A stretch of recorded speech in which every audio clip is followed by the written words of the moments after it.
The honours of Scotland, also known as the Scottish Regalia and the Scottish Crown Jewels, dating from the 15th and 16th centuries, are the oldest surviving set of crown jewels in the British Isles. They were used for the coronation of Scottish monarchs from 1543, Mary I, until 1651, Charles II. Since then, they have been used to represent Royal Assent legislation in both the Estates of Parliament and the Scottish Parliament, and they have also been used at state occasions including the first visit to Scotland as sovereign by King George IV in 1822 and the first such visit by Queen Elizabeth II in 1953. There are three primary elements of the honours of Scotland: the crown, the sceptre, and the sword of state.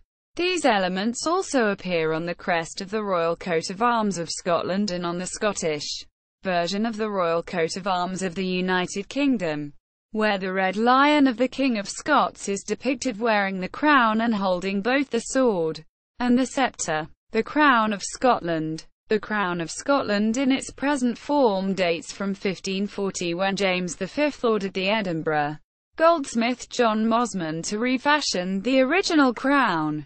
James wore it to his consort's coronation in the same year at the Abbey Church of Holyrood.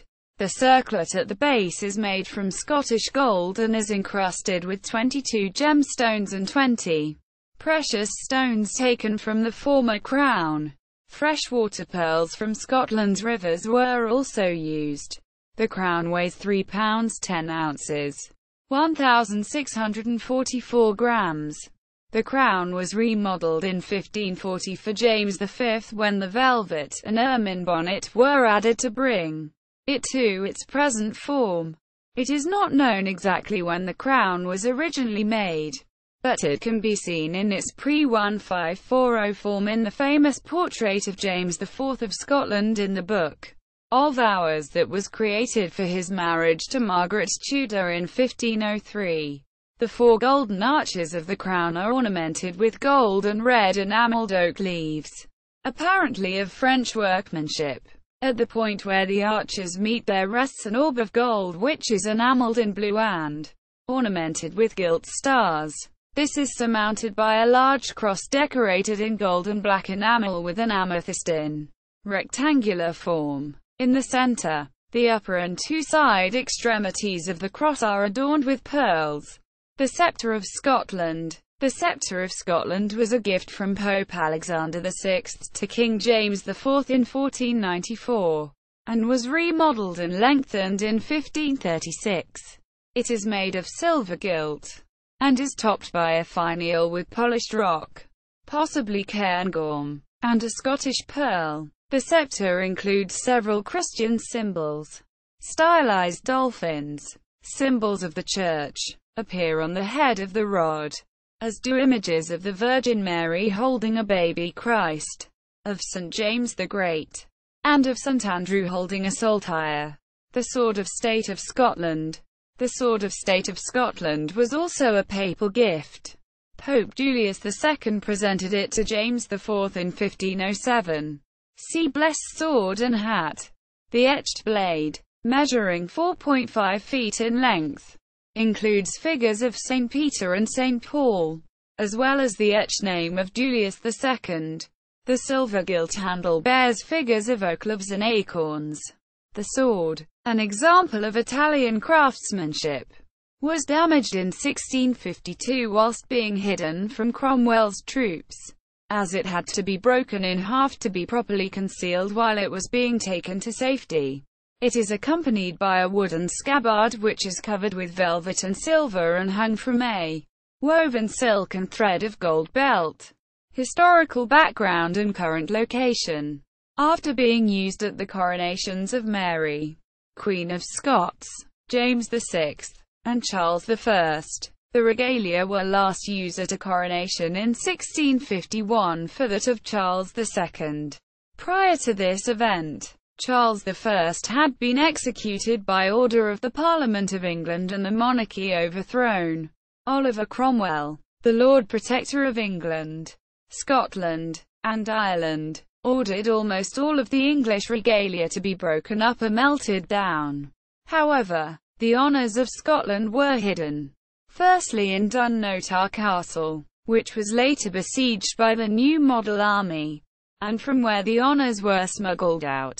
Secondly under the floor of Conneth Parish Church, only to be recovered after the Restoration in 1660. Although they had been found, the honours were no longer used to crown Scottish sovereigns, until the Acts of Union 1707, which united the Kingdom of Scotland and the Kingdom of England to form the unified Kingdom of Great Britain. The honours of Scotland were taken to sittings of the Parliament of Scotland to represent the monarch who, since the union of the crowns in 1603, resided in England. After the Act of Union, the Parliament of Scotland and Parliament of England having been dissolved, the Parliament of Great Britain sat in London. The honours of Scotland, having no symbolic role to play in the unified British Parliament, were placed in a chest and locked away at Edinburgh Castle. There they remained, almost forgotten, until the 4th of February 1818 when a group, including Sir Walter Scott and Sir Henry Jardine, set out to recover the honours. Following their discovery, they were put on public display in 1819 and have remained so ever since, with only one exception. In 1941, the honours were hidden due to fears that they might be lost should there be a German invasion during World War II. In 1953, they were taken out of hiding and presented to the newly crowned Queen Elizabeth and then returned to the Crown Room of Edinburgh Castle. When the Stone of Scone was returned to Scotland in 1996, it also was placed in the Crown Room, alongside the honours. In May 1999, at the first sitting of the devolved Scottish Parliament, in October 2004 at the opening of the new Scottish Parliament building, and at subsequent opening ceremonies of each new session of the Scottish Parliament, the Crown of Scotland has been present alongside the monarch. Due to their age and condition, the sword and the sceptre are considered too delicate to be present alongside the crown at such occasions. Commissioners for the safekeeping of the regalia, under the terms of a royal warrant of 1818, the holders of 4 of the great offices of state in Scotland, the Lord Justice Clerk, the Lord Advocate, the Keeper of the Great Seal of Scotland, and the Lord Clerk Register, are ex officio commissioners for the keeping of the regalia. Since 1996, the commissioners have also been empowered by another royal warrant for the safekeeping of the Stone of Scone and for the arrangement of its return to Westminster Abbey in the event of any future coronation. See also Edinburgh Castle, coat of arms of King Cardineshire, sterling heads, sometimes known as Scotland's other crown jewels. Christian Fletcher, Scottish Crown Jewels at the Edinburgh Castle website. The Honours of Scotland at the Royal Family website. Read. John J. The Scottish Regalia. Proceedings of the Society of Antiquaries. The 9th of December, 1889. Cleaning the Scottish Crown Jewels video at YouTube.